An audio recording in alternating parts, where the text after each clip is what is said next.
जय हिंद दोस्तों, स्वागत है आप सभी का एक बार फिर से। मैं सौरभ एक बार फिर से आपके साथ हूं एनवायरनमेंट के 13वें प्रैक्टिस सेट के साथ में। और आज फिर इस वीडियो में हम पर्यावरण के कुछ इंपॉर्टेंट क्वेश्चंस को डिस्कस करेंगे। तो दोस्तों, वीडियो पसंद आए तो हमेशा की तरह इस वीडियो को ज़्यादा से ज़्यादा लाइक करें, शेयर करें अपने दोस्तों तक। चैनल पर यदि आप नए हैं तो चैनल को सब्सक्राइब करके बेल आइकन को जरूर प्रेस करें, ताकि यहाँ पर अपलोड की गई प्रत्येक वीडियो की नोटिफिकेशन आपको सबसे पहले मिलती रहे। तो दोस्तों, स्टार्ट करते हैं इस वीडियो को पहले क्वेश्चन के साथ में। इससे पहले आपको बता दें कि एनवायरनमेंट के हमारे 12 प्रैक्टिस सेट आ चुके हैं, जिन्हें आप चैनल को विजिट करके देख सकते हैं। और साथ ही साथ चाइल्ड डेवलपमेंट एंड पेडागोजी के भी प्रैक्टिस सेट ऑलरेडी चैनल पर अपलोडेड हैं। इसके अलावा मैथ्स पेडागोजी के टॉप 100 क्वेश्चन की एक सीरीज चल रही है, जिसे आपने नहीं देखा है तो देख सकते हैं। लिंक आपको इस वीडियो के डिस्क्रिप्शन में मिल जाएगा। तो यहाँ पर दोस्तों स्टार्ट करते हैं इस वीडियो को पहले क्वेश्चन के साथ में। पहला क्वेश्चन आपकी स्क्रीन पर देख पा रहे हैं, लिखा हुआ है यदि जैव मंडल में से कार्बन डाइऑक्साइड निकाल दी जाए तो सर्वप्रथम कौन से जीव प्रभावित होंगे। ठीक है, क्वेश्चन है यदि जैव मंडल में से कार्बन डाइऑक्साइड को ही निकाल दिया जाए तो सर्वप्रथम कौन से जीव प्रभावित होंगे। तो दोस्तों, कार्बन डाइऑक्साइड भी जीवन का एक आधार है, क्योंकि जो कार्बन डाइऑक्साइड है उससे जो प्राथमिक उत्पादक हैं या फिर कह सकते हैं कि जो पादप हैं वो सभी कार्बन डाइऑक्साइड से ही जीवित रह पाते हैं। जैसे मनुष्य ऑक्सीजन की वजह से जीवित रहते हैं, उसी प्रकार पेड़ पौधे, पेड़, घास, पत्तियां आदि ये कार्बन डाइऑक्साइड की वजह से जीवित रह पाते हैं। तो इस प्रकार यदि कार्बन डाइऑक्साइड पृथ्वी से नष्ट हो जाएगी या जैव मंडल से निकाल दिया जाएगा तो एक प्रकार से पूरा जीवन का अस्तित्व ही खत्म हो जाएगा। ठीक है, लेकिन यहाँ पर जो सबसे पहले जो जीव प्रभावित होंगे वो है प्राथमिक उत्पादक। ऑप्शन डी इसका करेक्ट हो जाएगा। यदि कार्बन डाइऑक्साइड को CO2 जैव मंडल से कार्बन डाइऑक्साइड को निकाल दी जाए तो सर्वप्रथम कौन से जीव प्रभावित होंगे, तो प्राथमिक उत्पादक इसमें प्रभावित होंगे। जो पादप होते हैं, पेड़ पौधे होते हैं, घास होते हैं, ये सभी प्राथमिक उत्पादक हैं और ये सबसे पहले प्रभावित होंगे। ठीक है, चलते हैं नेक्स्ट क्वेश्चन की तरफ। क्वेश्चन नंबर 2 आपकी स्क्रीन पर लिखा हुआ है निम्नलिखित में से किन में खाद्य श्रृंखला पाई जाती है। निम्नलिखित में से किन में खाद्य श्रृंखला पाई जाती है। तो खाद्य श्रृंखला का तात्पर्य यह है जहां पर एक जीव दूसरे जीव से अपने भोजन को प्राप्त करता है। जैसे यहाँ पर प्राथमिक उपभोक्ता हैं तो वे उत्पादक से भोजन प्राप्त करते हैं, द्वितीयक उपभोक्ता प्राथमिक उपभोक्ता से भोजन प्राप्त करते हैं, और जो तृतीयक उपभोक्ता हैं वो द्वितीयक उपभोक्ता से अपना भोजन प्राप्त करते हैं। तो इस प्रकार से खाद्य श्रृंखला बन जाती है। ठीक है, तो ये खाद्य श्रृंखला पृथ्वी पर तो पाई जाती है। इसके अलावा पृथ्वी के अलावा जो पृथ्वी में समुद्र पाए जाते हैं, तालाब पाए जाते हैं, वन पाए जाते हैं, तो इन सभी में ये खाद्य श्रृंखला पाई जाती है। ठीक है, चाहे समुद्र हो, चाहे तालाब हो या फिर वन हो, ऑप्शन डी इसका करेक्ट हो जाएगा। ठीक है, इन सभी में खाद्य श्रृंखला पाई जाती है। नेक्स्ट क्वेश्चन है क्वेश्चन 3 लिखा हुआ है घास स्थलीय पारिस्थितिक तंत्र में खाद्य श्रृंखला का सही क्रम क्या है। घास स्थलीय, जो घास के बड़े बड़े मैदान कह सकते हैं आप, ठीक है, जो जंगल कह सकते हैं, इनमें पारिस्थितिक तंत्र में खाद्य श्रृंखला का सही क्रम क्या है ये आपको बताना है। ठीक है, तो घास स्थलीय पारिस्थितिक तंत्र में सबसे पहले तो आता है हमारा उत्पादक। ठीक है, उत्पादक कौन होते हैं, तो उत्पादक घास हो सकती है यहाँ पर उत्पादक। ठीक है, इसके अलावा उसके बाद घास को जो प्राथमिक उपभोक्ता खाने के लिए आएगा तो प्राथमिक उपभोक्ता शाकाहारी जीव हो सकते हैं, जैसे कि टिड्डे, द्वितीयक उपभोक्ता मेंढक हो सकता है, यहाँ पर तृतीयक उपभोक्ता सांप हो सकता है और बाज हो सकती है। ठीक है, तो सही क्रम क्या होगा इसका, ऑप्शन बी इसका करेक्ट हो जाएगा। जो घास स्थलीय पारिस्थितिक तंत्र होता है इसमें जो खाद्य श्रृंखला का सही क्रम है, सबसे पहले घास आएगा, फिर टिड्डे आएंगे, फिर मेंढक आएंगे, उसके बाद मेंढक को खाने के लिए सर्प और सर्प के लिए बाज आएगा। ठीक है, ऑप्शन बी इसका करेक्ट हो जाएगा। चलते हैं नेक्स्ट क्वेश्चन की तरफ। और क्वेश्चन नंबर 4 आपकी स्क्रीन पर लिखा हुआ है एक खाद्य श्रृंखला में सर्वाधिक संख्या होती है। एक खाद्य श्रृंखला में सर्वाधिक संख्या होती है तो प्राथमिक उत्पादक की होती है, द्वितीयक उत्पादक की होती है, ठीक है, तृतीय अपघटक की होती है या फिर तृतीयक उत्पादक की होती है। तो खाद्य श्रृंखला में जो सर्वाधिक संख्या पाई जाती है वो पाई जाती है प्राथमिक उत्पादक की। ऑप्शन ए यहाँ पर करेक्ट हो जाएगा। ठीक है, इसी के साथ नेक्स्ट क्वेश्चन आपकी स्क्रीन पर पारिस्थितिक तंत्र में सौर ऊर्जा का संरक्षण करते हैं। पारिस्थितिक तंत्र में सौर ऊर्जा का सूर्य से निकलने वाले प्रकाश का संरक्षण होता है। तो निम्नलिखित में से किस में होता है ये संरक्षण, ये आपको बताना है। जो ऊर्जा का संरक्षण होता है वो होता है किसमें, उत्पादक में ऑप्शन ए इसका करेक्ट हो जाएगा। ठीक है, उत्पादक सबसे पहले सौर ऊर्जा का संरक्षण करते हैं और इन्हीं से ऊर्जा होती हुई उत्पादक से प्राथमिक उपभोक्ता, द्वितीय उपभोक्ता और तृतीय उपभोक्ता तक पहुंचती है। ठीक है, तो ऊर्जा का जो सार्वभौमिक संसाधन वो तो सूर्य है अपना, और सूर्य से जो ऊर्जा प्राप्त करते हैं वो उत्पादक करते हैं, तो ऑप्शन ए इसका करेक्ट हो जाएगा। ठीक है, उत्पादक जो है ऊर्जा का संरक्षण करते हैं। चलते हैं नेक्स्ट क्वेश्चन की तरफ, और क्वेश्चन नंबर 6 आपकी स्क्रीन पर। पारिस्थितिक तंत्र के दो भाग हैं, पारिस्थितिक तंत्र के दो भाग हैं, पादप और जंतु, घास तथा पेड़, जीवीय तथा अजीवीय, या फिर उपरोक्त में से कोई नहीं। तो पारिस्थितिक तंत्र के दो कौन कौन से भाग हैं इनमें से ये आपको बताना है। ठीक है, तो पारिस्थितिक तंत्र के दो भाग हैं, एक तो है जीवीय भाग और तथा अजीवीय भाग, ये ऑप्शन सी इसका करेक्ट हो जाएगा। ठीक है, और एनवायरमेंट भी जीवित एवं अजीवित तत्वों से मिलकर बना हुआ है, तो यहाँ पर ये आपको याद रखना है, ऑप्शन सी इसका करेक्ट हो जाएगा। पारिस्थितिकीय तंत्र के दो भाग हैं, तो जीवीय भाग तथा अजीवीय भाग। नेक्स्ट क्वेश्चन है यहाँ पर क्वेश्चन नंबर 7। वीडियो पसंद आ रही है तो वीडियो को लाइक कर दें, शेयर कर दें अपने दोस्तों तक, चैनल पर नए हैं तो सब्सक्राइब करके बेल आइकन को जरूर प्रेस करें ताकि यहाँ पर अपलोड की गई नेक्स्ट वीडियो की नोटिफिकेशन आपको सबसे पहले मिल जाए। ठीक है, नेक्स्ट क्वेश्चन है, निम्नलिखित में से कौन सी खाद्य श्रृंखला सही है, निम्नलिखित में से कौन सी खाद्य श्रृंखला सही है। तो यहाँ पर सबसे पहले हमारे उपभोक्ता, सबसे पहले हमारे उत्पादक होंगे, फिर उपभोक्ता आता है और उसके बाद में अपघटक आता है। ठीक है, तो कौन सा है यहाँ पर क्रम, ऑप्शन सी सही हो जाएगा। सबसे पहले आएगा उत्पादक, फिर आएगा उपभोक्ता और फिर आएगा अपघटक। ठीक है, नेक्स्ट क्वेश्चन को चलते हैं, क्वेश्चन 8।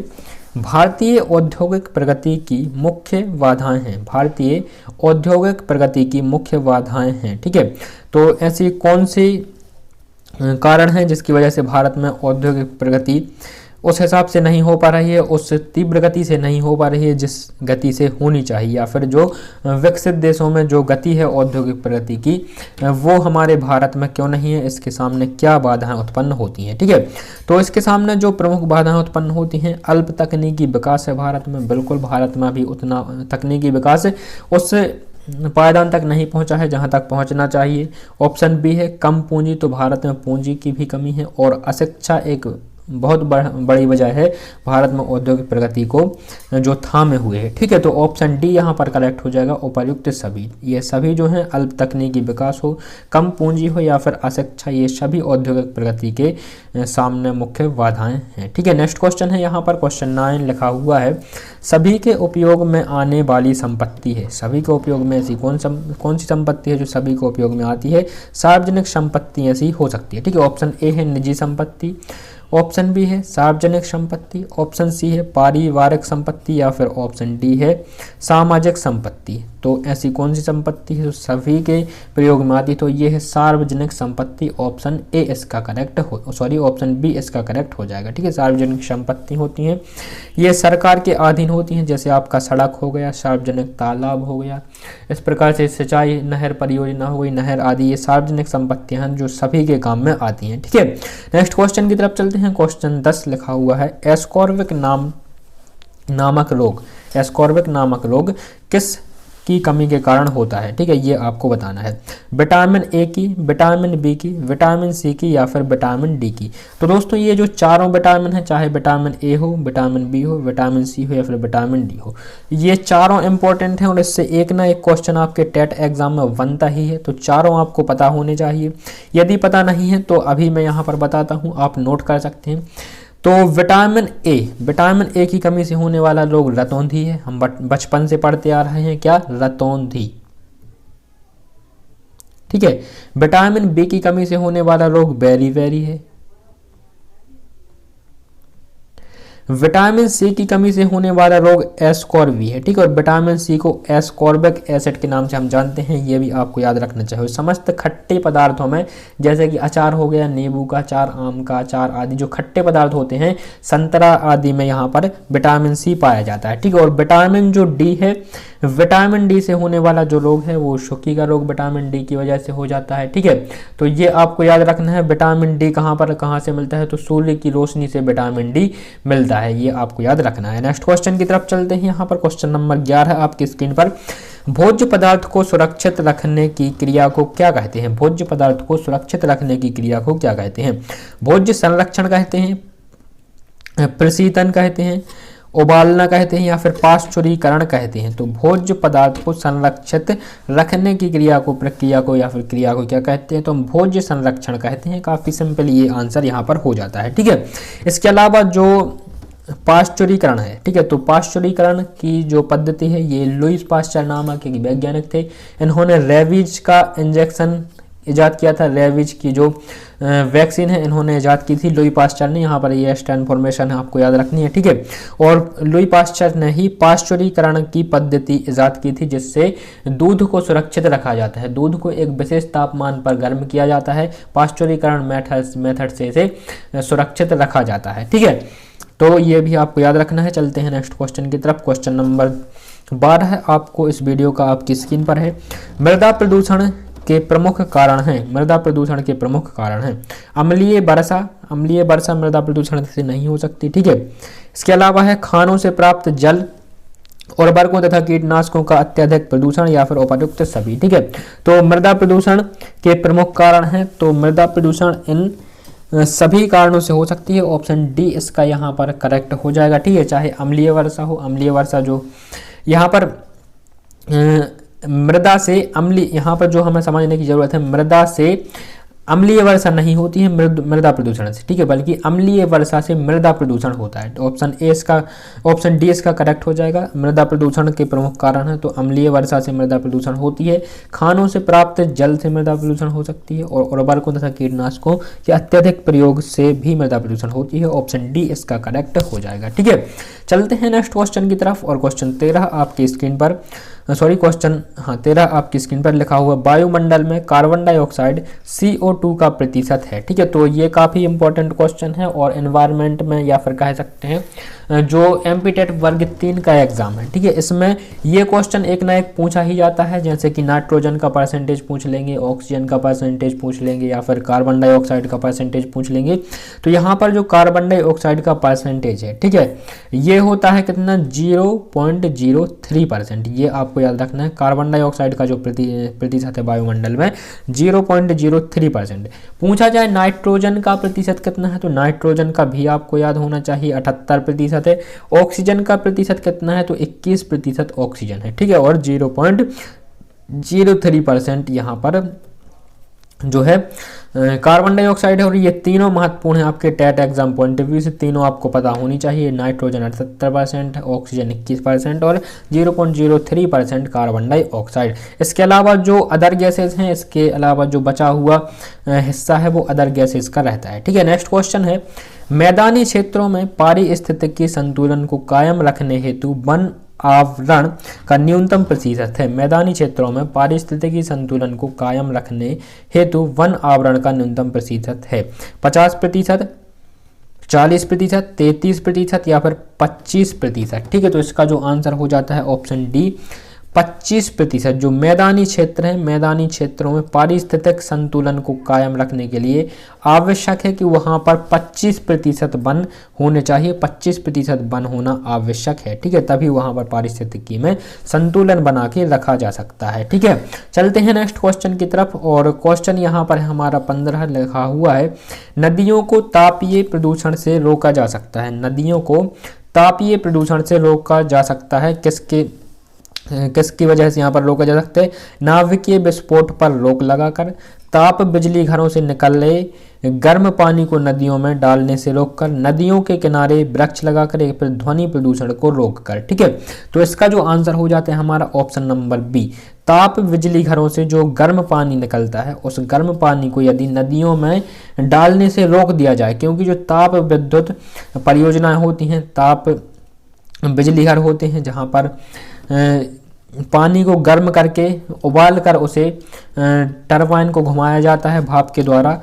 इस प्रकार के जो बिजली घर होते हैं, यहाँ से जो वेस्ट होता है, पानी होता है, उसे वापस नदियों में छोड़ दिया जाता है, जिससे वो नदियों के तापीय प्रदूषण को बढ़ाती हैं। ठीक है, तो यहाँ पर ऑप्शन बी इसका करेक्ट हो जाएगा। ताप बिजली घरों से निकलने वाले गर्म पानी को नदियों में डालने से रोककर नदियों के तापीय प्रदूषण को रोका जा सकता है। नेक्स्ट क्वेश्चन है, क्वेश्चन 16 लिखा हुआ है, किस तीव्रता की ध्वनि प्रदूषक बन जाती है? किस तीव्रता की ध्वनि प्रदूषक बन जाती है? 30 डेसिबल की, 60 डेसिबल की, 100 डेसिबल की या फिर 70 डेसिबल की, तो यहाँ पर किस तीव्रता की ध्वनि बन जाती है प्रदूषण? तो 100 डेसिबल की या 100 डेसिबल से ऊपर की जो ध्वनि होती है यह ध्वनि प्रदूषण बन जाती है। ठीक है, नेक्स्ट क्वेश्चन है यहाँ पर, हैदराबाद में स्थित हुसैन सागर झील किस जीव की वृद्धि से नष्ट हुआ है? हैदराबाद में स्थित हुसैन सागर झील किस जीव की वृद्धि से यहाँ पर नष्ट हुआ, ये आपको बताना है। तो लेमना की वृद्धि से, हाइड्रला की वृद्धि से, मगरमच्छ की या फिर जलकुंभी की वृद्धि से। तो जो झील होती हैं आपने देखा होगा, जो जलाशय होते हैं, जलाशयों के ऊपर जो हरे हरे पादप उगाते हैं उसे हम कहते हैं जलकुंभी, ऑप्शन डी। ठीक है, तो जलकुंभी की वजह से हुसैन सागर झील भी इसी वजह से नष्ट हुआ, ऑप्शन बी इसका करेक्ट, ऑप्शन डी इसका करेक्ट हो जाता है, जलकुंभी। ठीक है, चलते हैं नेक्स्ट क्वेश्चन की तरफ। और अगला क्वेश्चन हमारा, रेडियोधर्मी स्ट्रोंशियम जो ऊपर से गिरता है, ठीक है, रेडियोधर्मी स्ट्रोंशियम जो ऊपर से गिरता है वह है। ठीक है, तो सार 18, सार 90, सार 85 या फिर SR 95। तो इसका जो आंसर हो जाता है हमारा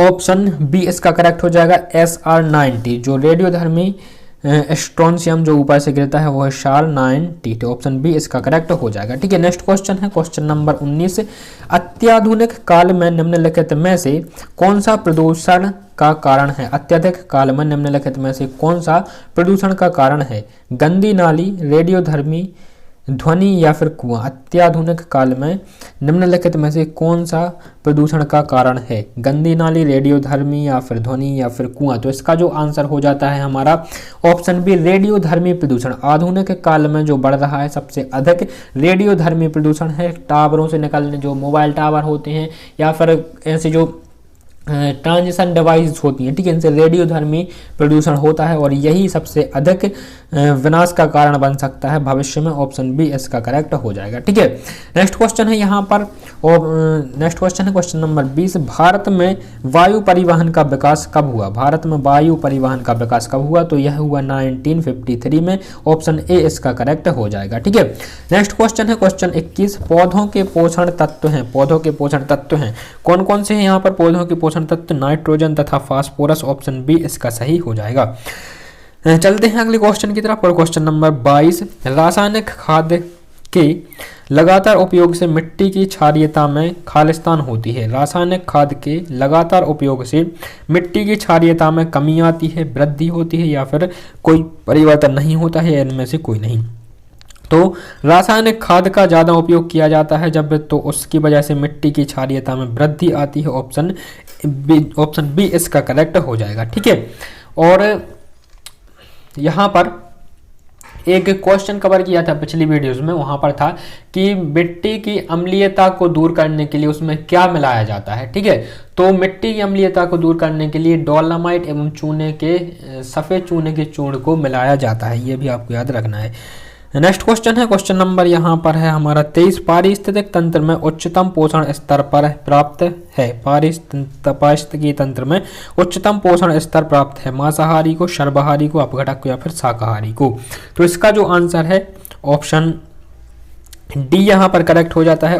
पारिस्थितिक तंत्र में उच्चतम पोषण स्तर प्राप्त है, तो ये सर्वाहारी को है। सर्वाहारी ऐसे जीव होते हैं जो द्वितीयक उपभोक्ता हो या फिर अपघटक हो, सॉरी अपघटक नहीं, यहाँ पर उत्पादक या फिर उपभोक्ता हो। ठीक है, तो जो सर्वाहारी होते हैं वो दोनों को खा लेते हैं, इसलिए यहाँ पर इन्हें उच्चतम पोषण स्तर, इन्हें खाने के लिए अधिक वस्तुएं उपलब्ध हो जाती हैं, इसलिए इन्हें अधिक उच्चतम पोषण स्तर प्राप्त हो जाता है। ठीक है, नेक्स्ट क्वेश्चन है यहाँ पर हमारा 24, सूर्य की रोशनी से पराबैंगनी विकिरण से प्रक्रिया होती है। सूर्य की रोशनी से पराबैंगनी विकिरण से प्रक्रिया होती है जिसमें उत्पादित होता है। ठीक है, तो इसमें क्या उत्पादित होता है? O3। ठीक है,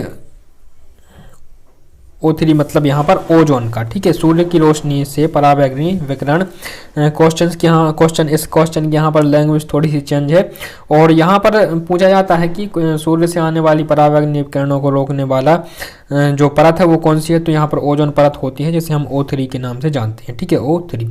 तो दोस्तों ये था इस वीडियो का अंतिम क्वेश्चन। इस वीडियो को यहीं पर समाप्त करते हैं। नेक्स्ट जो हमारा सेट है वो आपको कल इसी समय पर मिलेगा। तो तब तक के लिए नमस्कार। वीडियो पसंद आई हो तो लाइक कर दें, चैनल पर नए हो तो सब्सक्राइब कर लें, और मुलाकात होगी आपसे नेक्स्ट वीडियो। तब तक के लिए नमस्कार, जय हिंद, वंदे मातरम।